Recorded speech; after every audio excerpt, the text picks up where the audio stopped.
فاكر لما قلت لك على السر بتاع المالتي فيتامين الافضل للرجال بعد ال 40؟ انا جاي النهارده اقول لك على السر التاني. تعالى كمل معايا الفيديو.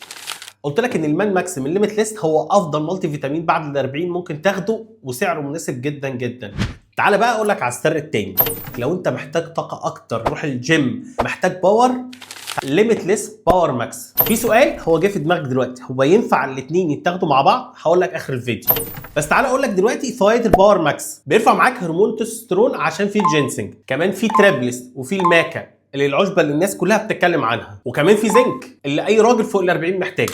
ده بيديك طاقه، بالذات لو انت بتلعب رياضه او بتروح الجيم، فهو هيديك باور ما تتخيلهوش. السؤال اللي بيدور في دماغك اللي انا قلت لك هجاوبك عليه، هو الاثنين ينفعوا مع بعض؟ ينفعوا مع بعض، مفيش اي تعارض ما بينهم. بالعكس، انت كده خدت كل المالتي فيتامين والمعادن اللي انت محتاجها من الاثنين دول، باور وصحه. لو بتدور على الاثنين تشتريهم منين؟ اشتريهم دلوقتي من يور جرين شوب. في يور جرين شوب عارفين احتياجك، وعشان كده عارفين نساعدك.